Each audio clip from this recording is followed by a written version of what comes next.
So ayun na, good day mga pare ko. So ayun, nandito tayo ngayon sa pagpapalive sa San Leonardo. Kumuha tayo ng i-deliver sa Tarlac sa Pangasinan. So bagong part nga pala yung gulong natin. Palit tayo ng gulong na Antobis. Yan, 100 by 80 saka 80 by 90 by 80. Medyo nila para natin para hindi naman tayo maalog pagka bumabiyahe tayo na malalayo. At marami kasi lubak tayo dinadaanan. So ayan, punta na tayo ng Tarlac tapos Pangasinan, Calasiao. Let's go. At bago nga pala tayo bumiyahe, magpaparga muna tayo dito sa may Fuel Star, dito sa may San Leonardo, Nueva Ecija. Ipapapuntang na nga pala natin si Modbot para dire-diretso ang ating nagiging biyahe. Pagkatapos nga palang mapultang ng ating motor, umalis na tayo. 260 nga pala yung ating pultang para makarating na po tayo ng Tarlac at Pangasinan. Maya-maya nga lang po ay nakarating na tayo rito sa papasok po ng Lapas Tarlac. Paubabay Nueva Ecija muna tayo at papunta muna tayo ng Tarlac City at doon sa Pangasinan. At maya-maya nga lang nakarating din tayo rito sa may Tarlac City. Ito nga pala papasok sa Sitlex. At maya-maya nga lang nakarating na tayo rito sa ating durang drop-off.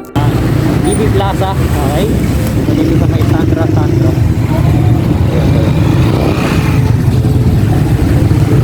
Ito, barang natin dyan.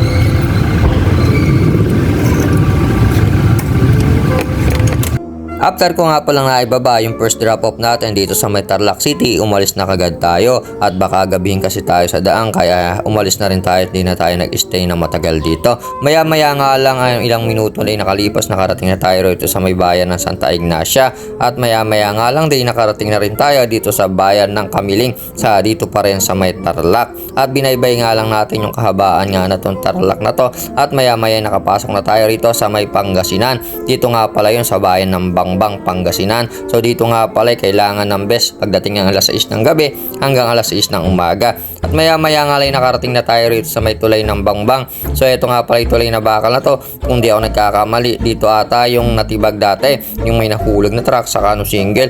Di ko alam, natatandaan kung anong taon nga pala yun.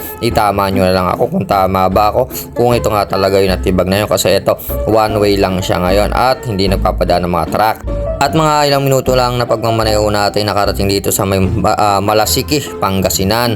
At eto, huminto nga muna tayo at titingin tayo pala ng best at magsi 6 PM na kasi ng gabi na yan, kaya naghanap muna ako ng mabibili ng best. Ayan, dito tayo bibili at may mabibili tayo rito ng halagang 100 pesos para maisuot natin. Kaysa magbayad tayo ng 2,000 bumili na tayo ng best dito. At ito nga pala yung nabili natin na best, kulay orange, kulay yellow green, saka gray nga pala. Tatlong kulay nga pala yung binili natin na best natin. Para maganda nga palang tingnan siya pag nasisinagan ng mga ilaw. Bumili na nga rin pala tayo ng buko juice at uhaw na nga rin tayo ng mga oras na yan. After nga pala natin mainam tong buko juice natin, umalis na rin tayo at bumiyahe na tayo. Papunta na nga po rito sa ating drop-off location dito sa may Santa Barbara, Pangasinan. At mga ilang minuto lang nakalipas, nakarating na tayo rito sa may bayan po rito ng Malasiki, Pangasinan. So nakita ko nga pala rito yung ibang mga single sa tricycle, di pa sila nagsusuot ng best. Siguro sa may gawing highway lang tinapara yung mga walang best dito sa mga nakasakay sa single o kaya mga tricycle. Sa mga oras na nga pala na to, malapit na nga pala tayo sa lugar natin pupuntahan. Dito nga pala yung sa bayan ng Santa Barbara, dito nga pala sa Pangasinan. Hindi pala tayo sa Calasiao pupunta. At ito na, nakarating na ako sa may Santa Barbara, Pangasinan. Tatahanapin ko na lang yung location, yung mismong barangay na pupunta natin at dadalan ng items nating dideliver. At ito nga pala, naibaba ko na nga pala yung items na dideliver natin dito sa Pangasinan. So hindi ko na nga pala na video at pauwi na nga rin pala tayo. Dadaan nga pala tayo sa bayan ng Kuyapot. Malalayo kasi tayo pag Tarlac pa ulit tayo dumaan. At huminto nga muna pala sandali ako at uminom muna ako ng tubig at sobrang uhaw na tayo. So ayun mga pare ko, pahinga lang tayo muna rito. Bago tayo ulit sumabak, magkukuyap muna tayo mamaya. So ito yung best natin para iwas ulit tayo sa Pangasinan. So medyo maikpit sila rito pag wala kang best. Mapara ka, multa ka pa. Kaya dapat buminan pa kayo ng best pag pupunta kayo nito. So yun, waiting lang tayo mga ilang minuto tapos lipat na rin tayo. 2 hours and 23 minutes papunta na ang Cabanatuan City.